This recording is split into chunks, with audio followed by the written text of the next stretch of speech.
ধৰি লওকচোন যে বাহিৰা জগতৰ কোনোবা আমাৰ ওচৰলৈ মনে মনে আহিল, টোপনি গৈ থকা অৱস্থাত আমাক আৰু আমাৰ ওচৰ চুবুৰীয়া সকলোকে চালে আৰু তীব্ৰ বেগেৰে কোনোবা অজান দেশলৈ গুচি গ'ল। আমি কোনেও গমেই নাপালোঁ। এনেকুৱা হ'ব পাৰেনে? নিশ্চয় পাৰে। 2017 চনৰ 19 অক্টোবৰত সৌৰজগতত এনে এটা ঘটনাই ঘটিছিল, যিটো ঘটনা আমি পৃথিৱীবাসীয়ে গমেই পোৱা নাছিলোঁ। আজি সেই ঘটনাটোৱে আলোচনা কৰিব ওলাইছোঁ। নমস্কাৰ, মোৰ নাম ৰুক্মধৰ নাথ। মোৰ মহাকাশ নামৰ চেনেলটোলৈ আপোনাক স্বাগতম জনাইছোঁ। আশা ৰাখিছোঁ আপোনালোকে মোৰ চেনেলটো লাইক কৰিব, কমেণ্ট কৰিব আৰু ছাবস্ক্ৰাইব কৰিব। গতিকে পলম নকৰি আহক, আজি আমি ওumuamua বিষয়ে জানিবলৈ চেষ্টা কৰোঁ।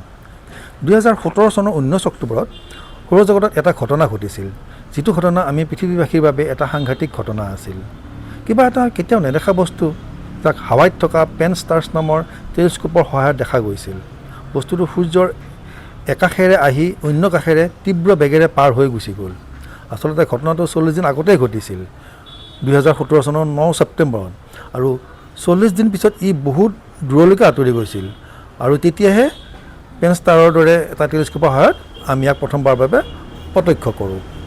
প্ৰথমবাৰৰ বাবে সৌৰজগতৰ বাহিৰৰ বস্তু এটা সৌৰজগতত প্ৰৱেশ কৰিছিল, যাক ইণ্টাৰষ্টেলাৰ অবজেক্ট বা আন্তঃনক্ষত্ৰীয় বস্তু বুলি কোৱা হয়। ইয়াৰ নাম দিয়া হৈছিল ওumuamua, মানে হাৱাই ভাষাত বহু দূৰৰ পৰা অহা প্ৰথমজন বাৰ্তাবাহক। সঁচাকৈয়ে যেন ই কিবা বাৰ্তা লৈহে আমাৰ ওচৰলৈ আহিছিল। ইয়াক এষ্ট্ৰনমিৰ ভাষাত 1I/2017U1 নাম দিয়া হৈছিল। আপোনালোকে হয়তো ভাবিছে, আকাশৰ পৰা এষ্ট্ৰইড দেখোন পৃথিৱীলৈ আহিয়ে থাকে, উল্কা পপীয়া আমি দেখিয়ে থাকোঁ, ধুমকেতু মাজে মাজে দেখিয়ে থাকোঁ। সেইদিনাখননো এনে কি ডাঙৰ ঘটনা হ'ল? হয়, ঘটনাটো সঁচাকৈ ডাঙৰ আছিল, কাৰণ ওumuamua দৰে ব্যৱহাৰ আজিলৈকে কোনো উল্কা বা পপীয়া তৰা বা ধুমকেতুৰ পৰা আমি পোৱা নাছিলোঁ। কাৰণ ই সৌৰজগতত প্ৰৱেশ কৰিয়েই প্ৰচণ্ড বেগত চিধাই সূৰ্যৰ একেবাৰে ওচৰ চাপিছিল আৰু সূৰ্যক আধা পাক মাৰি প্ৰচণ্ড বেগত চিধাই আনফালে গুচি গ'ল, কোনেও গমেই নাপালে। ইয়াৰ ৰোটেশ্যন একেবাৰে আনইউজুৱেল আছিল। ই নিজ মেৰুদণ্ডৰ চাৰিওফালে ঘূৰাৰ পৰিৱৰ্তে যেন লুটি বেগৰ খাই অথালি পথালিকৈ ঘূৰিছিল। সূৰ্যৰ গ্ৰেভিটিৰ প্ৰভাৱ ইয়াৰ ওপৰত পৰা নাছিল। সকলোতকৈ ডাঙৰ কথা ইয়াৰ প্ৰচণ্ড গতিবেগ, যেন নিমিষতে কোনো টেলিস্কোপে দেখাৰ আগতেই ই আমাৰ চকুৰ আগৰ পৰা হেৰাই গ'ল। এইবিলাক কাৰণত বহুতো বৈজ্ঞানিকে ভাবিবলৈ বাধ্য হ'ল যে ই কোনো প্ৰাকৃতিক বস্তু নাছিল, বৰঞ্চ ই আছিল অন্য কোনোবা এলিয়েন চিভিলাইজেশ্যনৰ পৰা পঠিওৱা এলিয়েন স্পেচশ্বিপ। যিসকল বৈজ্ঞানিকে ইয়াক এলিয়েন স্পেচশ্বিপ বুলি মানি ল'বলৈ টান পাইছিল, তেওঁলোকে কিন্তু নিজৰ সপক্ষে প্ৰমাণ দিব পৰা নাছিল, আৰু যিসকল বৈজ্ঞানিকে ইয়াক এলিয়েন স্পেচশ্বিপ বুলি কৈছিল, তেওঁলোকেও নিজৰ সপক্ষে প্ৰমাণ দিব পৰা নাছিল। গতিকে হাতত থকা লিমিটেড তথ্যৰ সহায়ত দুই পক্ষৰ মাজত যুক্তি প্ৰদৰ্শনৰ যুদ্ধ আৰম্ভ হ'ল। ওumuamua প্ৰস্থানৰ পিছত যেতিয়া এই লিমিটেড তথ্যৰ অধ্যয়ন আৰম্ভ হ'ল, তেতিয়া আন কিছুমান কথা আমাৰ চকুত পৰিল। যেনে সূৰ্যৰ একেবাৰে ওচৰত, যাক পেৰিহিলিয়ন বুলি কোৱা হয়, তাত ইয়াৰ গতিবেগ আছিল 1 ছেকেণ্ডত প্ৰায় 87 কিলোমিটাৰ, যি অভাৱনীয় গতিবেগ। আজি কিছুদিন আগতে ভাৰতে পঠিওৱা চন্দ্ৰযান-3 গতিবেগ কিমান আছিল জানেনে? 1 ছেকেণ্ডত 10 কিলোমিটাৰ। অৰ্থাৎ চন্দ্ৰযান-3 গতিবেগতকৈ ওumuamua গতিবেগ 8 গুণতকৈ বেছি আছিল। অকল জানো সেয়াই, সূৰ্যত পাকটো মাৰি ঘূৰি যাওঁতে ইয়াৰ গতিবেগ কমিবলৈ এৰি বাঢ়িহে গ'ল, যিটো ধুমকেতুৰ ক্ষেত্ৰত দেখা যায়। ধুমকেতু কুইপাৰ বেল্টৰ পৰা অহাৰ বাবে বৰফ, ধূলি, কাৰ্বন ডাই অক্সাইড, মিথেন আদিৰে নিৰ্মিত। সেইবাবে সূৰ্যৰ ওচৰ পালে ইয়াৰ উত্তাপত বৰফ আৰু ভোলেটাইল পদাৰ্থবিলাক পোনে পোনে গেছলৈ পৰিণত হয় আৰু ইয়াক আগুৰি ধৰে আৰু ইয়াক আগলৈ ঠেলি দিয়ে, যাৰ ফলত ধুমকেতুৰ গতিবেগ সূৰ্যৰ পৰা আঁতৰি যোৱাৰ সময়ত বাঢ়ি যায়, আৰু লগতে সৃষ্টি হোৱা গেছবিলাক ধুমকেতুৰ পিছে পিছে যাবলৈ ধৰে আৰু দেখাত নেজ এডালৰ দৰে হৈ যায়। কিন্তু ওumuamua চাৰিওফালে ধুমকেতুৰ দৰে কোনো গেছৰ আৱৰণ বা নেজ দেখা পোৱা নগৈছিল, গতিকে ই ধুমকেতুও নাছিল। ইয়াৰ ৰিফ্লেক্টিভিটি সাধাৰণ এষ্টেৰইড বা ধুমকেতুৰ ৰিফ্লেক্টিভিটিতকৈ 10 গুণ বেছি আছিল। গতিকে ইয়াৰ উপৰিভাগ বৰফ নাইবা ধাতুৰে নিৰ্মিত সমতল আছিল বুলি ভাবিব পাৰি। পিছে বৰফটো হ'বই নোৱাৰে, কাৰণ ইয়াৰ ধুমকেতুৰ দৰে গেছৰ আৱৰণ বা নেজ দেখিবলৈ পোৱা নগৈছিল। আৰু ধাতুৰে নিৰ্মিত সমতল হোৱা হ'লে এই লুটি বেগৰ খাই অথালি পথালিকৈ ঘূৰাৰ পৰিৱৰ্তে স্মুথ ৰোটেশ্যন হ'লহেঁতেন। এইবিলাক যুক্তিৰে এছাম বৈজ্ঞানিকে ওumuamua কোনোবা এলিয়েন চিভিলাইজেশ্যনৰ পৰা পঠিওৱা এলিয়েন স্পেচশ্বিপ বুলি যুক্তি আগবঢ়াইছিল। ইয়াৰ বাহিৰেও ওumuamua বিষয়ে আৰু কিছুমান কথা আমি জানিব পাৰিলোঁ। যেনে ওumuamua কোনো ধৰণৰ ফটো আজিলৈকে টেলিস্কোপে লোৱাৰ আগতেই ই আমাৰ পৰা আঁতৰি বহু দূৰ পাইছিলগৈ। আনকি হাবল টেলিস্কোপ বা JWSTৰ দৰে অত্যাধুনিক টেলিস্কোপেও ইয়াৰ স্পষ্ট ফটো ল'ব পৰা নাছিল, কাৰণ ওumuamua আকাৰ বহুত সৰু আছিল। হাবল টেলিস্কোপৰ দ্বাৰা ইয়াৰ ফটো ল'বলৈ চেষ্টা কৰা মানে সি বহু দূৰ পাইছিলগৈ। আনহাতে JWST সেই ঘটনাৰ 4 বছৰ পিছতহে মহাকাশলৈ প্ৰক্ষেপ কৰা হৈছিল। গতিকে ইমান সৰু আকাৰৰ বস্তুৰ স্পষ্ট ফটো ইমান দূৰত থকা JWSTৰ বাবেও সম্ভৱ নহয়।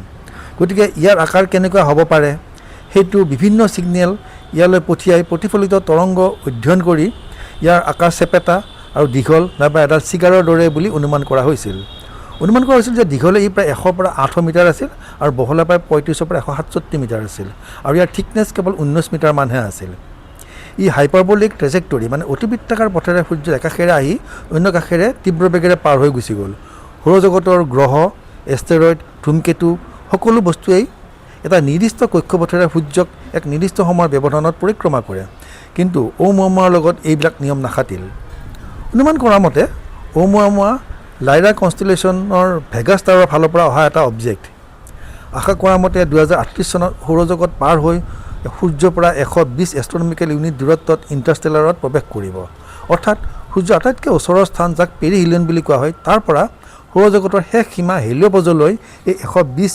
এষ্ট্ৰনমিকেল ইউনিট অতিক্ৰম কৰিবলৈ ইয়াৰ 20 বছৰৰ প্ৰয়োজন হ'ব ইয়াৰ অৰ্থ এইটোৱেই যে সূৰ্যৰ উত্তাপৰ প্ৰভাৱৰ পৰা মুক্ত হোৱাৰ পিছত ইয়াৰ গতিবেগ যথেষ্ট কমি গৈছিল 2023 চনত ইউনিভাৰ্চিটি অৱ কেলিফৰ্ণিয়াৰ এছিষ্টেণ্ট প্ৰফেচাৰ জেনিফাৰ বি বাৰ্গনাৰে আগবঢ়োৱা মডেল মতে যাক ডাৰ্ক কমেট মডেল নাম দিয়া হৈছে এই মডেল মতে ওumuamuaত কিছুমান সৰু সৰু কেভিটিত হাইড্ৰজেন গেছ থাকিব পাৰে বুলি অনুমান কৰা হৈছিল আৰু যেতিয়া ওumuamua সূৰ্যৰ একেবাৰে ওচৰ চাপিছিল তেতিয়া সূৰ্যৰ উত্তাপত কেভিটিত থকা হাইড্ৰজেন গেছে ইয়াক আগলৈ ঠেলি দিয়ে যাৰ ফলত ওumuamuaৰ গতিবেগ সূৰ্যৰ পৰা আঁতৰি যোৱাৰ সময়ত বাঢ়ি যায় আৰু হাইড্ৰজেন গেছ পেনষ্টাৰ্ছ টেলিস্কোপেৰে দেখা পোৱা হোৱা নাছিল কিন্তু ইয়াৰ অভাৱনীয় গতিবেগহে প্ৰত্যক্ষ কৰা হৈছিল গতিকে বৈজ্ঞানিকগৰাকীৰ মতে ই কোনো এলিয়েন স্পেচশ্বিপ হ'ব নোৱাৰে অন্যান্য বৈজ্ঞানিকসকলো এই ক্ষেত্ৰত পতিয়ন যায় ইয়াৰ পিছত মিচিগান ষ্টেট ইউনিভাৰ্চিটিৰ এষ্ট্ৰনমাৰ ডেৰিল চেলিগমেনে সৌৰজগতৰ ভিতৰতেই ওumuamua দৰে 6টা ধূমকেতু সদৃশ অবজেক্ট